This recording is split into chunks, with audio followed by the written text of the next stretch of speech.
thing is in financial longevity, not in the now. It's not in the moment for jewelry, not in the moment for the car. It's in the longevity. It's in building, so at the end of the day, you can say, look at what I have. Look at what I worked for. Look at what I have that's mine. Monopoly is real. The end game is providing family wealth, but you have to have the financial understanding. The Trevor Jackson Podcast. What's good with y'all? What's good with y'all, man? I'm thankful and grateful to be back on this microphone with the family, man. It was a beautiful thing to be able to take a vacation and go see some things, but we back to work. We back to the conversation. I hope I can entertain and educate. Hope y'all can learn something from this episode, man, because being away, I got a new understanding for some things, and it's going to be a topic of discussion on the podcast. It's about monopolies. I never played the game Monopoly. I didn't know what it was or what it was about or none of that, and I realized I've played the game Monopoly my whole life, unintentionally. But that's what this podcast is going to be talking about, monopolies and atrocities in the divided states of America. We're going to be talking about it from a prospect or aspect of politics, sports, and hip hop. Let's get right to it, dog. Let's do it.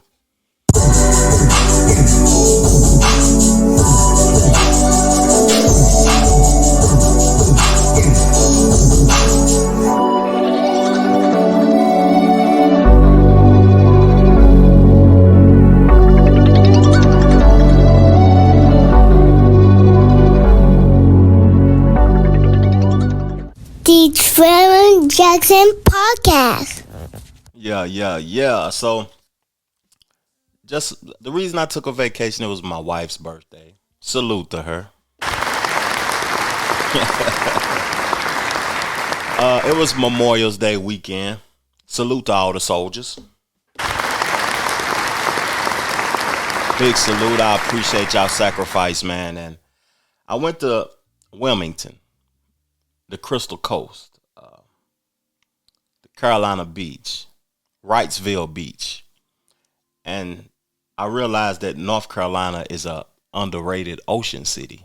It's very underrated.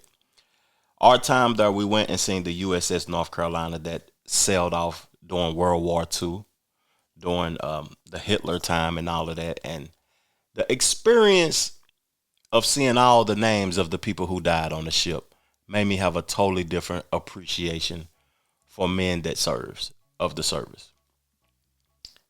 Looking at the state of our country right now, those men are going to be needed at a whole nother level. And I think that the generation that suppose or is going to serve this country isn't prepared for that.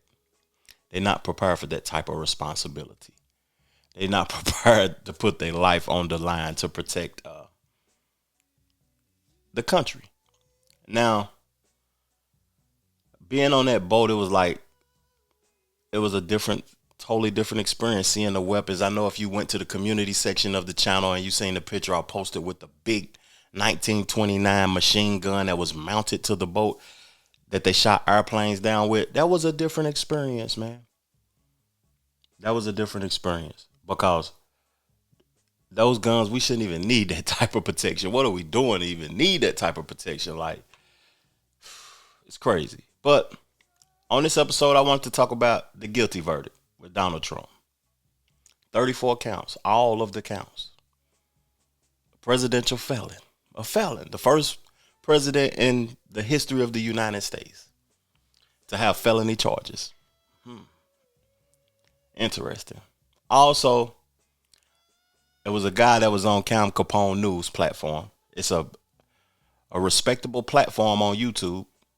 And it was a guy named Big Homie CC. He was a security guard for Ghostface Killer, for a lot of people in the music industry. And he spoke about Busta Rhymes.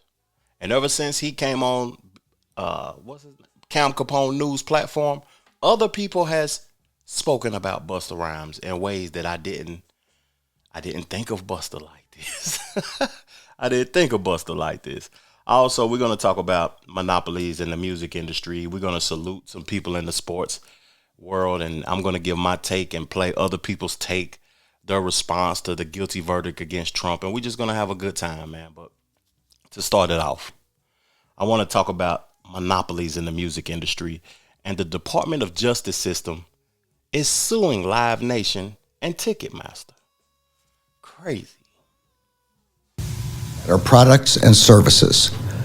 We allege that Live Nation has illegally monopolized markets across the live concert industry in the United States for far too long. It is time to break it up. Live Nation Ticketmaster has made itself ubiquitous in the live entertainment industry. It controls at least 80% of primary ticketing at major concert venues. It directly manages more than 400 artists and controls more than 60% of concert promotions across the country. And it owns or controls more than 60% of large amphitheaters in the United States. We allege that to sustain this dominance, Live Nation relies on unlawful, anti-competitive conduct to exercise its monopolistic control over the live events industry in the United States and over the fans, artists, independent promoters, and venues that power the industry. Anti-competitive conduct, suing the companies. Now, the reason I play that is because I'm an artist. I like going to shows. I like doing shows, throwing shows, participating in shows. I like creating music. I like a lot of things, and I realize that a lot of things are being monopolized right now, all the way down to the show. Just going to a concert is being monopolized. We heard last year Taylor Swift upset about the pricing of going to her show. She set it at one price, and then the companies involved raised the price to the show. Then you pay for their bottles of water when you get in the show. You have to pay for Live Nation parking. They rent out the parking venue from the people, and they charge an uptick in price because they know people want to see these people. And what's interesting to me about that is that it's not for people that's just interested in creating music like me, or this is not just speaking for the artist. This affects the consumer also. More ways than y'all probably realize. Because we complain about music not being quality no more. Hip hop albums not releasing like how we like them. Like the music is not as good. Nobody's putting that much effort into the mixing, the mastering, and taking their time and making a complete masterpiece body of work when some of these people we know are capable of it. But why would they put that much effort into it when Spotify, Apple Music, Tidal has a monopoly on the money? Most people like convenience, so they're going to go to a streaming service to listen to music instead of purchasing it from the artist. But now, as a consumer, you can't complain about the quality when you want convenience at the same time. But back to the shows being sued monopolies. I want to say capitalism in the United States is changing. When I think about food, I remember when the government stopped Cisco Foods from purchasing U.S. foods because they was trying to create a monopoly on the food we consume. When I think about the venues of the shows and the artists complaining about it, and I got a complaint that I'm about to play, what's going to tie this all up and make y'all understand more. It's that you would have to get in. If you want to make some real money, you would have to get in with Spotify as an investor, or Apple Music as an investor, or Apple in general as an investor, because your streams, we're going to pay you what we want to, and there's nothing you can do about it unless the government gets involved and sues them, like how they just did with the concert people. Let me play this complaint from this artist named John Bellin. He kind of exposes Live Nation. I got to a place in my career, we sold out 10,000 people at Jones Beach. I mean, it was like the height of everything for me, and it was right around the time I figured out how my Live Nation contract worked, and it was right around the time I figured out how my record deal actually worked. And how did that make you feel? Oh man, it was like panic attacks. It was like, oh my gosh, if A plus B equals C, like I'm never gonna pay this back. I'm gonna be on the road 11 months, a year, just trying to pay back. And we can get into that. How but much also, Live that's Nation's- crazy, because think about it. You're at the very, very top, but then there's a thing that people don't understand. It's the business part of it. Yeah, and Live Nation is they're going 12. They're getting everybody coming 12 ways, 12 times a Tuesday. We can get into that, and that's what I'm. Are you with Live Nation? No, I paid myself out of the deal, and I had to pay 25% extra on what they advanced me. But it's like when you figure that out on the road, and you're thinking, man, why did we buy 300 rolls of toilet paper? Why do we have to spend this much on catering every day? No one's eating the pizza. We're throwing out pie. You know, your favorite artist is in debt. To the average individual, they will look and listen and see the things that they're purchasing and think that the artist is doing well. When in all reality, if he's under contract with a certain entity, he is in debt. But salute to him for buying himself out of his contract, because that's an atrocity. That's an atrocity. To be able to be the person that the people want to see, but the venue and the people who is throwing the show and paying you and got you, they got him under contract. He ain't even getting paid per show no more. That's what them 360 deals is about. When they get you in a 360, you can't even get your money independently no more. And the people is coming to see you. They could care less about Live Nation, but Live Nation is making all the money. It's interesting, man. Like I tell people that if you want to be famous, if you want to be noticed, sign you a deal, man. But if you want to be able to sleep at night and be right with yourself and be happy with yourself and what you've done and you've achieved and you accomplished, do it on your own. Go get your loan on your own. Don't let nobody go get the loan for you, pay you out the loan, then keep you in debt for the rest of your life. That ain't how we rocking. Because these people ain't looking out for your best interest. They looking to monopolize the game and keep it going and keep it moving and win that way. And ain't nothing wrong with that if it's legal in this country. But we see that the D.O.J. has gotten involved and they're suing them. And it's just interesting to me. But let's get off of that. We got to switch the topic up. I ain't trying to take too much of y'all time today, man. I'm back from vacation. And I read the Federalist Papers, right? As of recently. And it seems like when I indulge in things come to my presence.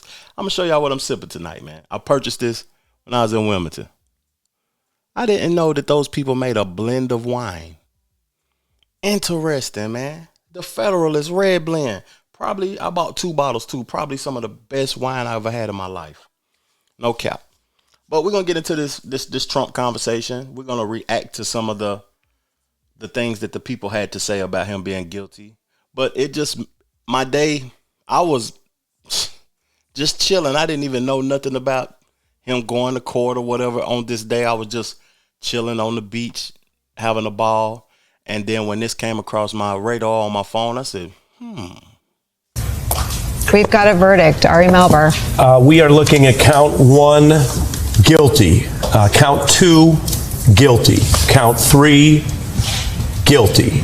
Count 4, guilty. Count 5, guilty. Those are the first 5 counts coming out of this jury, finding Donald J. Trump guilty on the first 5 felony counts. Reading the rest as we are getting it from our court reporters. Starting with count 6. Count 6, guilty. Count 7, guilty. Count 8, guilty. And you'll see on the screen we're tracking ahead. Count 9, guilty. Count 10, guilty. Count 11, guilty. Count 12, guilty. Count 13, guilty. Count 14, guilty. Count 16, guilty. Count 17, guilty. Count 18, guilty. Count 19, guilty. Count 20, guilty. Count 21, guilty. Count 22, guilty. Count 23, guilty. Count 24, guilty. Count 25, guilty. Count 26, guilty. Count 27, we're seeing that on screen, guilty. Count 28, guilty. Those are the first 28 felony counts here as read by the jury. Count 29, guilty. Count 30, guilty. Count 31, guilty, count 32, guilty, count 33 and 34, guilty. That is Donald J. Trump, defendant in New York versus Donald Trump, found guilty on all 34 felony counts. That is the verdict here in this case.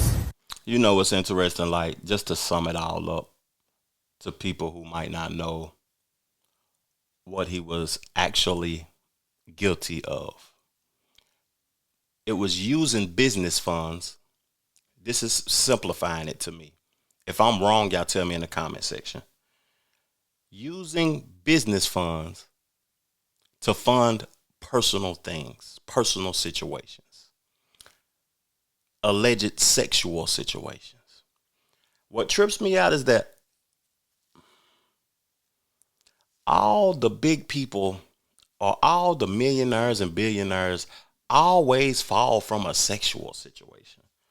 Like, isn't that interesting? And he's a married man at that. But a sexual situation is what brought you down in court. Now, a lot of people have interesting takes about this guilty verdict. And I want to read some of the tweets with y'all. But before I do, I want to give my take. If he's guilty, he's guilty. This is unprecedented times, and this is a crazy situation by us even seeing a president in court. And if he goes to jail, because he still can go to jail now. The date will be July the 11th, or like 7 days or something before he's supposed to speak at the Republican thing or whatever they have, the conversation, where they're having the conversation at, him and Biden. Like 7 days before that, he can be convicted. He's convicted. He can be convicted and he can do some time. He can get sat down. Now, people are saying that African Americans can relate to him because he's been wrongfully accused, wrongfully convicted. But we can't agree to that, and I don't like that aspect of trying to tie us in with Trump, because that's low vibrational to me. Why we can't be intertwined with Trump in some of the positive things, the real estate, the money, leadership, golf. Why we got to be tied to him with criminal behavior? And you think that's what's going to make us want to vote for you? Because some people are going to vote for him because of that, because they think that, oh, I can relate to him now. But that's low vibrational to me. It's low vibration. If you vote for a person, vote for them based upon their policies and how their policies and the things that they're interacting with is going to affect or change or help evolve your life. Don't vote for a person because you like them. Don't not vote for a person because you don't like his rhetoric, the things that he say. If the things that a person say affects you that much, then you're weak. The actions that they display should affect you more than the things that they say. But let's get into this first reaction though, man. Real talk. I ain't gonna keep y'all here too much longer. This is Tucker Carlson's tweet. I'm gonna read it to y'all. Import the third world. Become the third world. That's what we just saw. This won't stop Trump. He'll win the election if he is not first. I'm not going to say that word. But it does mark the end of the fairest justice system in the world. Anyone who defends this verdict is a danger to you and your family. Defend it. Defend that he's guilty. I don't have no proof that he's guilty or that he's not guilty. But if he is guilty, how am I a danger to the world? The fairest justice system, it's people that been convicted, went to jail for less. But since he's a celebrity and an ex-president, we want to give him grace. That's not fair to me. But what was interesting at the top of this tweet was import the third world. We see the massive amount of migrants coming into this country and they're being treated well. We have to stop that if we want to preserve America. Import the third world, become the third world. Are we becoming a third world country? Interesting. Let's get into another one, man. I'm gonna leave the politicians alone for a moment, and I'm gonna react to Ply's tweet or his Instagram post or whatever. Though Plies, you know he always funny, but he was kind of serious on his little post right here. One thing the media and Trump has miscalculated. All I've heard yesterday from Black America was, how can he still run and he's a convicted felon? This reality has made him unrelatable to many. How can he still run, but I couldn't get a job, vote, an apartment, etc.? It will backfire because I'm a felon. That is true now. Most felons can't get a good job. Most felons can't get a good apartment. But I don't think it'll backfire because I think Americans are low vibrational and they'll vote for him because they feel as if they can relate to him. But what is interesting that Plies said is something that I think people have a lack of knowledge about. It's only 2 requirements to become a president. Now, he said this reality has made him unrelatable to many. But many don't know that they can run for president as a felon. You're no different. You're 35 and you've been in America for a certain amount of time. I forgot what it was. A few years, 25, 35 years or something like that. And you're 35 years old and you've been American for a long time. You can run for president. That don't mean that you're a winner or not. And what does it actually do mean that he's a felon? Because you know what kills me about they want to be hard on Trump because he's a felon. Everything I say to me is objective. I don't have no feelings. I don't care about Trump. But I care about the mind frame and the thoughts of people. What does it mean that Trump is a felon? Don't we celebrate killers? They made movies about Jeffrey Dahmer eating people, eating human beings. And people went to the movies and it made $100 million. People flocked to the movies to see a criminal eating humans. People celebrated what's buddy that forgot his name down in Florida, killed the black boy. George Zimmerman. Celebrate him. We celebrate Scarface. We celebrated what's my boy name in Paid in Full? We celebrate Frank Lucas, made American Gangster about him. What's different with Trump?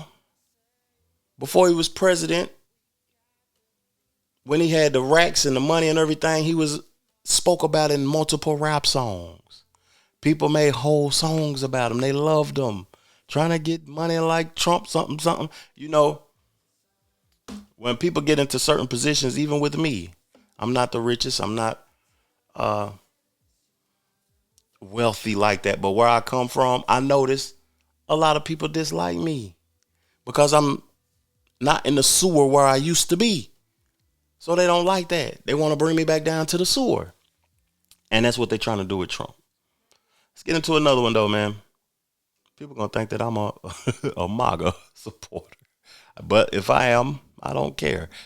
It doesn't even matter if that's what y'all think. Okay, let's get into my boy Judge Joe Brown take. Y'all know I had him on the show last year. I'm trying to get him back on the show during holiday season if he's available because he gives some great takes on some things. And I think that Judge Joe Brown is one of the most intelligent black men in the United States. And people need to listen to him more often. Though, but here was his tweet.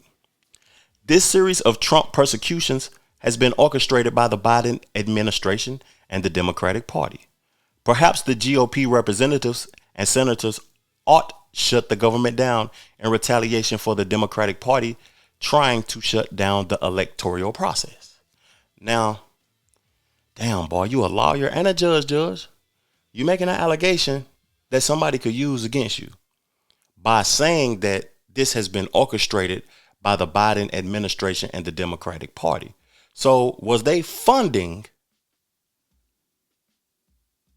the people, the court, and the legal system to be able to go against Trump and knock him out, so people's perception of him would be different. Because if they was funding that, then that should be illegal too. But sometimes you got to watch your words, Judge, because can you prove that? Can you prove that it was orchestrated by the Biden administration and the Democratic Party? He should have put allegedly at the end of that. My take, though. But he's a judge. He knows more than me. Now, if they was financing the court so they could persecute Trump on that situation, that's wrong. But what was they doing it for? Because he still will be capable of running for president.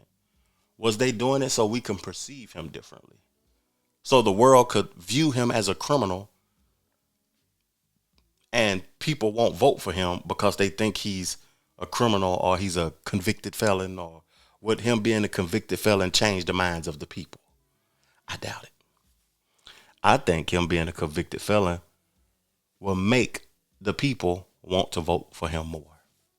That's just my perception. I could be wrong, but that's my perception. I got one more take, then I'm up out of here. I was going to play Candace Owens' take. I am, because she spoke about a banana republic. And I thought Banana Republic was a store. I didn't know exactly what a Banana Republic was until she mentioned it. But I'm going to read her tweet, and then I'm going to break down what a Banana Republic is. I'm going to get the definition out and everything for people who may not know.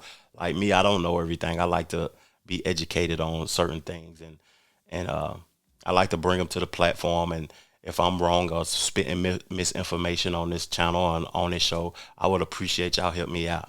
Real talk. But let's read her tweet. We just live in a banana republic, guys. Time to just accept that.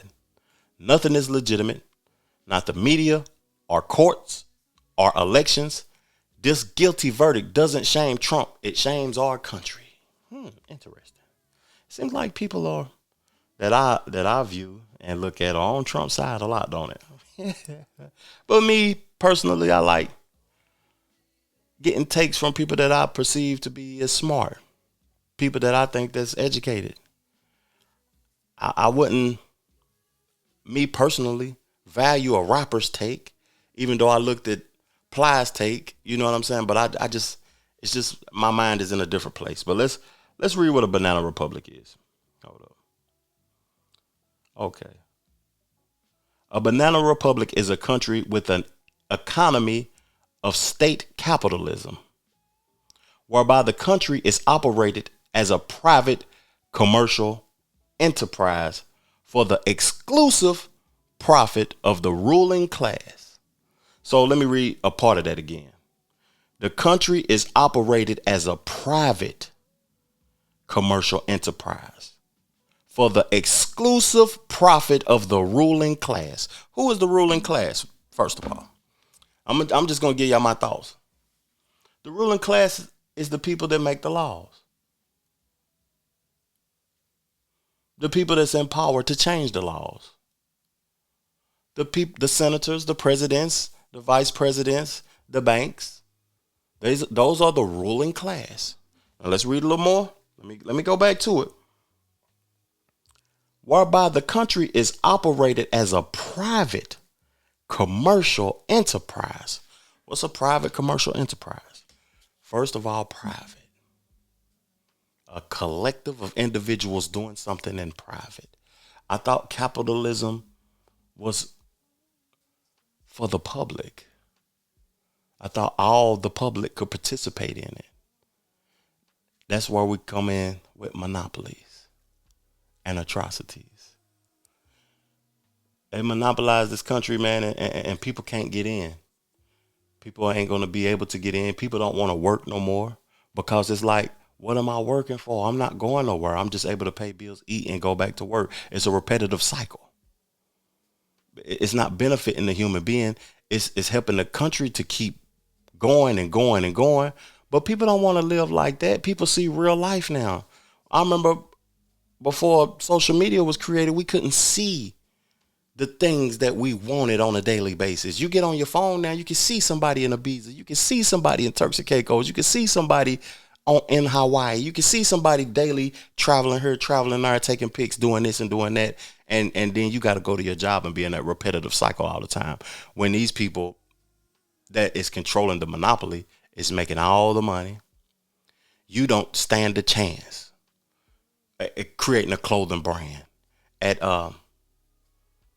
getting into the food industry, getting into the transportation logistic industry, when these people have the whole. You can get a piece and get in a little tad bit, but you can't get in and get in. You know what I'm saying? Pause. You can't get all the way in. Now, let's listen to what the president said, man. No one is above the law. Now, and I'm off this Trump thing. Good afternoon. Before I begin my remarks, I just want to say a few words about what happened yesterday in New York City. The American principle that no one is above the law was reaffirmed. Donald Trump was given every opportunity to defend himself. It was a state case, not a federal case, and it was heard by a jury of 12 citizens, 12 Americans, 12 people like you, like millions of Americans who served on juries. This jury is chosen the same way every jury in America is chosen. It was a process that Donald Trump's attorney was part of. The jury heard 5 weeks of evidence, 5 weeks. And after careful deliberation, the jury reached a unanimous verdict. They found Donald Trump guilty on all 34 felony counts. Now he'll be given the opportunity, as he should, to appeal that decision just like everyone else has that opportunity. That's how the American system of justice works. And it's reckless, it's dangerous, it's irresponsible for anyone to say this was rigged just because they don't like the verdict. Our justice system has endured for nearly 250 years, and it literally is the cornerstone of America, our justice system. The justice system should be respected, and we should never allow anyone to tear it down. It's as simple as that. That's America. That's who we are. And that's who we'll always be, God willing. You know, if Trump is guilty for using funds, business funds, for public interest, no, business funds for personal interest. I was wrong. I said public interest. I don't know why. That Federalist wine good. And he's guilty of purchasing Paul's. Then he's guilty. But us bigging up the justice system, or people bigging up the justice system, is wrong. You know, they call it the most fair justice system in the world. But I've experienced a lot of unfair things in the justice system. The punishment for certain things is like, it sways if I have money or not, or if you have money or not. If you don't have no money, then it's not fair. If you shoot somebody and you don't got no money, and then somebody else shoots somebody and they got some money, who you think gonna do the less time? The one with the money. Trump ain't going to jail. I don't think he's gonna do no time. I would be shocked if he did some time. But now let's think about this. If I'm a businessman, a black businessman, I had to put race into it. Y'all know I had to. It don't even matter if he's black though. But if you're a businessman and you're not an ex-president, and you commit these same crimes that Donald Trump has been convicted of, your outcome is going to be completely different than Trump's. Now let's talk about fire now. Okay. Should I play my record? It's about that time. Yeah, it's about that time, man. Let's check out one of these records, man, off the album It Was All a Dream. And I hope y'all enjoyed the lyric video that I released this week that's under this video, the heroin flow. It wasn't about drugs and heroin and all of that old type of stuff. It was about having a dope flow. The flow is dope. So I hope y'all appreciate that lyric video. I'm about to get back in the studio and release possibly my last album. But thank y'all for tuning in, man.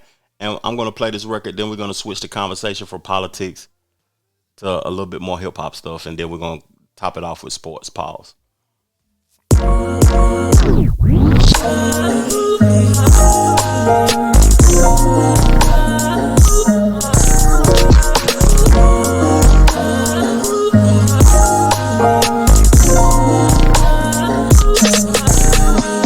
I ball like Kobe 2-4. Niggas didn't want me to blow. It was all a dream for sure. Now I'm up and not looking back. Did the racks, now it's deposits. Life is good when you have options. Niggas cap, never been popping. The diamonds ain't real, player, just stop it. All we do is the VV. Shine so bright the lanes can't see me. Been notorious, no biggie, did the Louis. Now I'm at Poochie, yo chick a groupie. Act unruly, niggas goofy, always moody. I'm a dog, call me Scooby. To this game, you niggas newbies. At Benny's, I just want sushi. Left the streets when shit got spooky. Kept it real, that was my duty. My team keep Drake's, I told the Uzi. Director of my own movie. Make sure the business runs smoothly. Yours truly been evolved. Beef I had won't be resolved.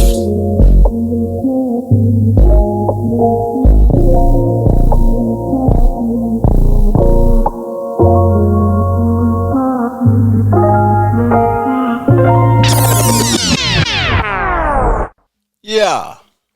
So I'm going to make a separate show talking about how the music industry is exposing Drake right now, how they're tired of Drake, how a lot of reference tracks has been leaked.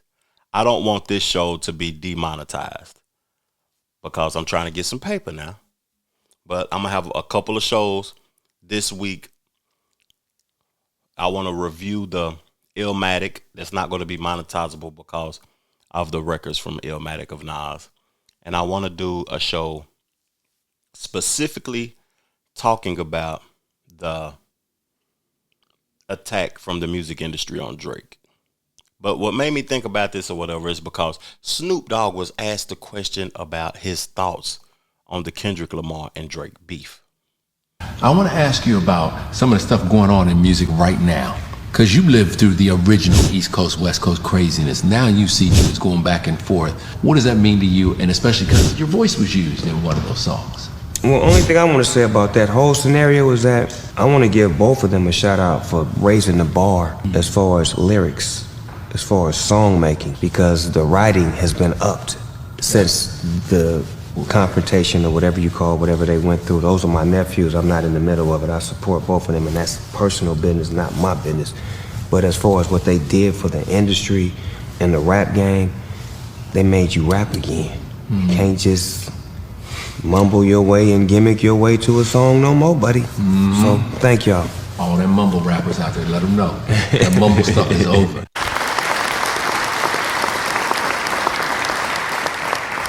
You know, I think the bar has always been high. It's just that people are not interested. Some people, let me not say people because I love it. It's a lot of artists out here that's creating high level rap, but folks want to be entertained, and folks are programmed on what they should like. They don't even know what they like. If you're riding around listening to the radio, Sirius radio, and you're being controlled what to hear, you're listening to the same, it could be different artists. It's the same song on repeat, the same subject matter on repeat, just different people. The same beat, the same pace, the same BPMs, the same thought process. I can't ride around and listen to what they want me to hear. I want to hear what I want to hear. I want to control what goes into my ears. So I understand what Snoop's saying about the bars being upped, but I think it's been there. To be honest, I think Rhapsody, I think J. Cole, Black Thought, the Griselda Boys, all of them. I think Ghostface Killer put out a phenomenal album. I think that's just not what people want to hear. People not interested in it. I forgot J. Cole's artist also that is nice. He got a couple of nice artists. I think Daylight has superb bars. I think it's a lot of artists. It's a couple of artists on the West Coast also that has superb bars. It's just that's people are programmed to like what they like. People want to be happy. People want to dance, twerk, listen to some club music.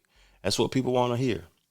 But salute to Snoop Dogg on his thoughts on the beef, man. The beef was interesting, but I'm kind of glad that it's over, man. Let's get back to the music. Let's get back to the real deal music. Salute to Juicy J. He just released an album that was fire. We got multiple albums coming up. Roddy Ricch about to drop. It's more artists that's about to drop, and it's some heat, I think, coming, man. I think 2024 is going to be one of the best years for music in a long time. Real spill. Hit that like button too, man, if you're watching the show. But let's get into some more hip hop conversations. Apple Music. There's a lot of lists coming out right now. A lot of lists. People dropping lists left and right. I think, who was that? Billboard or somebody just released the best 100 albums of all time. It was Spotify released that. And they had, I'm going to just talk about 1 and 2. So Michael Jackson's album was 2. And Lauryn Hill's album was number 1. To be honest with y'all, Lauryn Hill got a fire album. That's a fire album. But I don't think it should be compared to Michael Jackson's level of quality and level of singing and all of that old type of stuff. It ain't that far apart though. But I would have put Mike's over Lauryn Hill's. I can't just knock Lauryn Hill like that. A lot of people hate the level of praise that she get. They dislike the people who really appreciates that album. And that's the only album she ever released. And she's still dominant in the music industry. Still showing, doing shows, doing features. Still one of the hottest artists in the game with 1 album. Now, Alicia Keys, she was upset about not being on the list, period. She didn't even have a 100 album. Her album wasn't even in the 100. And Usher's Confessions that was in the 90s, I felt like that was blasphemy also. Because that Confessions album is a classic. Even though this list was of all genres, I think R&B kind of got disrespected. I think it did. But we're going to get into this list that Apple Music released, because y'all know I'm a listener of Apple Music. I put Apple Music on my phone. That's my go-to app when I want to hear some tunes. But they released a top 5 list, the best albums of the 2000s. Number 1, no, I'm going to go with number 5. Number 5, Eminem, the Marshall Mathers LP. Number 4, Take Care by Drake. Interesting.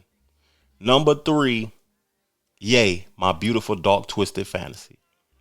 Number 2, The Blueprint by Jay-Z. Number 1, Good Kid, Mad City by Kendrick Lamar. People have recency bias, man. Real spill. They putting Kendrick number 1 as that's the best album of the 2000s because he just won this beef recently. It's like they're trying to reposition Kendrick Lamar as one of the best rappers of all time, which he is. But number 1 of the 2000s is cap. I could take 3 of them albums off of there. 3 of them. Which albums would y'all keep and which albums would y'all remove? 2 albums I'm going to keep. My number 1 would have been My Beautiful Dark Twisted Fantasy by Kanye West. Easily the best album on this list. Easily. Good Kid, Mad City would stay on the list, but it wouldn't be number 1. The 2 bottom, they gone. Now, The Blueprint might stay, but it might be 5. Get Rich or Die Trying not being in this is blasphemous. Blasphemous that Get Rich or Die Trying isn't in this. That might be the best album of the 2000s. It was hands down the best debut album of all time. The Carter 3 not being in this, and I'm not even a Wayne fan. Blasphemous. Think about that. A person that doesn't even think Wayne is the GOAT and all that stuff that the young folks give him That's blasphemous that Wayne ain't in that. The Carter 3. Stop. What's another album from the 2000s? That Get Rich or Die Trying gotta be 2 or 3. It's so many records in the 2000s. Why is Nas Stillmatic? Like, for real. Stillmatic was definitely better than The Blueprint. Where is it at? Take Kirk and Go, even though it was a phenomenal album. That's Drake's only classic. They just putting Drake in there because it's Drake. The Marshall's Matters LP, I ain't heard a song. And I don't have to hear a song. I heard the commercially successful records, but I ain't heard a song. That ain't for me. I ain't trying to hurt people that I love, and that's what type of music that he makes to me. But that list was crazy, though, the top 5 on Apple Music. I'm going to restructure that list and put it in the community section in the podcast channel. Check it out after y'all watch the episode, Real Talk. Now, we got to get to one topic of discussion that's mandatory on here, and this was the guy that I told y'all at the beginning of the podcast, the big homie CC. This is what he had to say about Busta Rhymes. Seen you talking about Busta Rhymes before. Oh, yeah. In some of your videos. Oh, yeah. Super Zest Monster. For sure, bro. That's my thing, bro. Like, this been common knowledge, though. Like, all my promoter homies would always say, man, you know, we got to bring some, we got to bring some, what they call them, I'm not going to say it on here. They call them fun boys. They'll say, we got to have some fun boys in the section for Busta. Because, you know, I bodyguarded for Ghostface Killer before. You feel me? And being around him, you hear things. You feel me? I'm like, damn. And my auntie, like, the biggest Busta Rhymes fan. You feel me? Like, every cookout, she playing it. All his little fast rapping, all of that. Him and Craig Mack playing that. Bro, on my soul, I'm out with a group of people. At this time, I was with Don Benjamin. You familiar with him? No, I never heard of him. Model dude, like a model guy. He be doing like some rapping and stuff. His name Don Benjamin. I'm out with Don Benjamin. And the club we ended up going to, Busta Rhymes in there. So it was this little lawyer guy that was with us. And the little lawyer guy we was with, you know, he was a gay dude, super cool, you feel me, good guy. Bro, Busta Rhymes wanted him in his section so bad. Like, what? Pulled him to the section, like through the rope, and tucked him off in the corner. So I'm looking like, well, he ain't come with us. Well, I know he was in the little group. So if I go out with somebody, like a group of people, I try to make sure everybody get there together and leave together. No, he stayed with them. You know, I know nothing about Busta Rhymes' sexuality at all. Busta Rhymes makes phenomenal music. People are being accused of a lot of sexual things. You got Diddy, freak offs, homosexual activity. You got the accusations against Drake. You got the accusations against DJ Academics that people have forgotten about. People ain't even talking about that. He's fighting the case right now. You have a plethora of accusations against people. Busta Rhymes, I never heard this. But it's more people coming out. If y'all do y'all research, it's more people coming out on Busta. Trannies and all type of stuff. People coming out on Busta talking about he's a wild boy. Pause. A wild boy. Now, when I think of why are you even like acknowledging this, Trill? I'm chilling. I'm acknowledging the foolishness right now, dog. I'm just acknowledging the foolishness, having a good time on the show. And I think about Busta Rhymes. I never seen him with a girl or in a relationship. Ever. Think about that in y'all head. Is that spooky? That's spooky to me. Man, I love my wife. I can't go nowhere without her. But we all for this, though. I ain't going to stay on Busta too much longer. I got to get on this sports takes and get up out of here, man.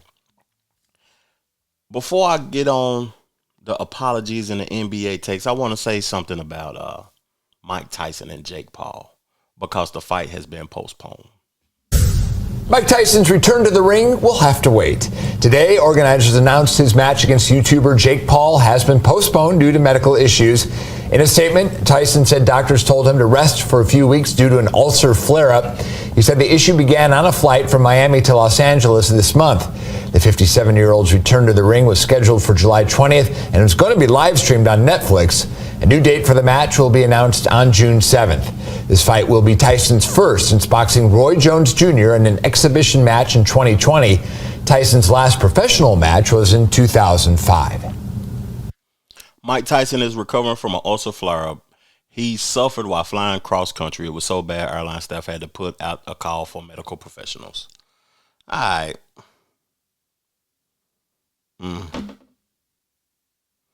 So, my fault, y'all. Somebody tried to log into my YouTube channel. That's crazy. I think it was my wife, though. Boy, that thing is she a mess, boy, I tell you. What I want to see from athletes and people that make millions in professional sports and things, because I heard Draymond Green just talking about it recently.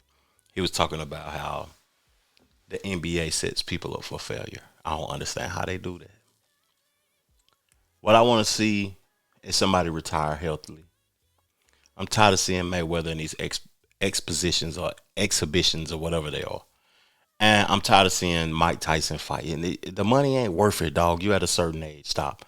I know people have love for it. I want to see a rapper successfully retire, like how Joe Budden did. He successfully retired and went on to something else and became a success at that.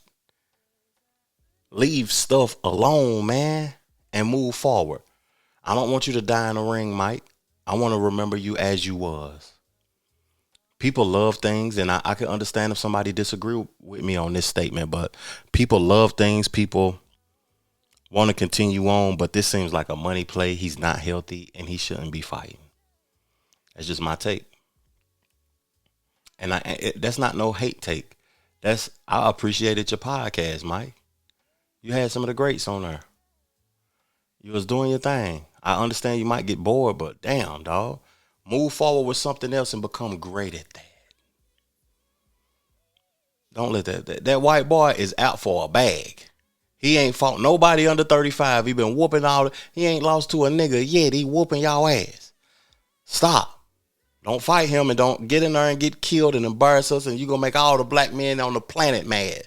Because you was the GOAT to us, man. You was the one knocking folks out in 30 seconds. Don't get in there and get blasted by that white boy. Cancel that fight. Don't postpone it. Cancel it. Real talk. Last take. I'm out. Salute to Kyrie Irving. He posted a book with no caption or a documentary. I just read the book. I'm tripping. I read it in book form. I listened to it in book form, the audio version book. I forgot the title of this book, though. But he posted a book. People came out and said he should retire. He's not taking basketball seriously. He doesn't love basketball. Basketball isn't first. Go take the shot, hoe ass nigga. Go get the shot. You go get the shot. You're supposed to support this shot. Get in the shot. Get in the vaccine. Support it.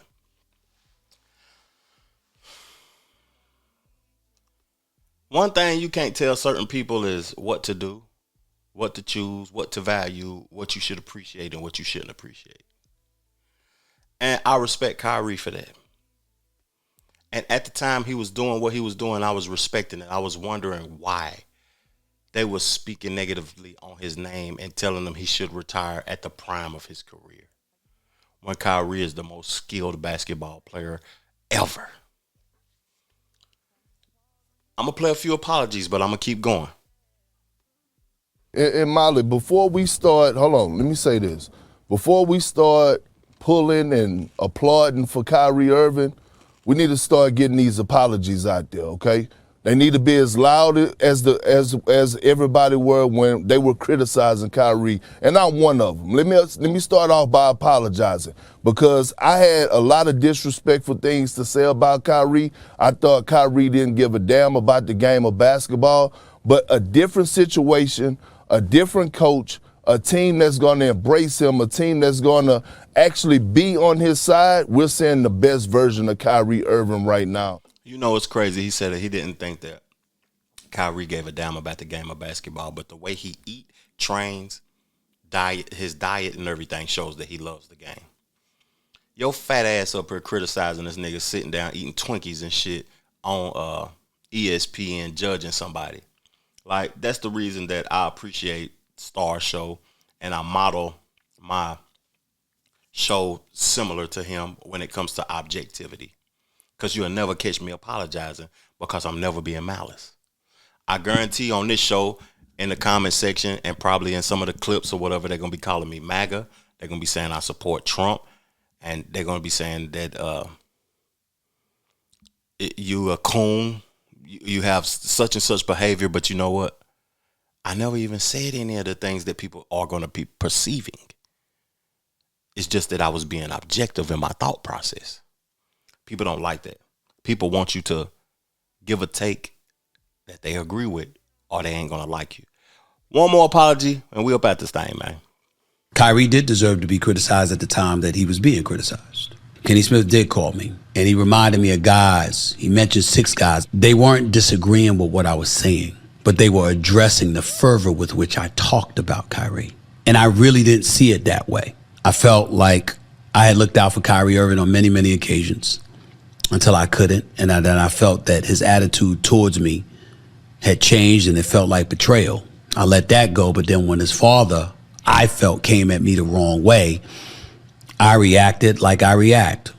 I ain't backing up. And it wasn't until Kenny Smith placed that call to me that I had to look at myself differently, because he reminded me of those numerous people that raised Kyrie. They also influenced me. And when I talked about Kyrie in the fashion that I talked about him, it wasn't just a reflection on him, it was a reflection on them. You know, I've showed Stephen A. Smith a lot of grace. I read his book. I got to review his book on this channel soon, too. I got plenty of books I got to review. I know he gives a lot of takes. He does a podcast. He does multiple shows with ESPN, First Take, and all of that. And he does a lot of basketball stuff.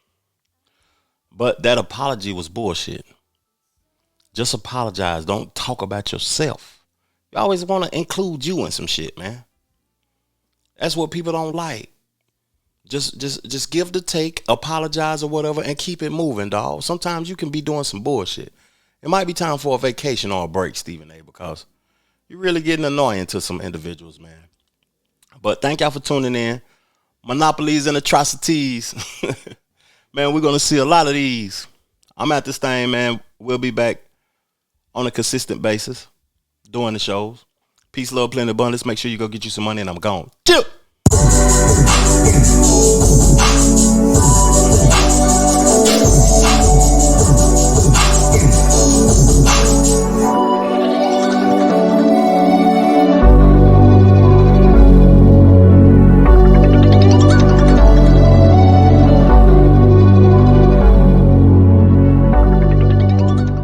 The Trevor Jackson Podcast.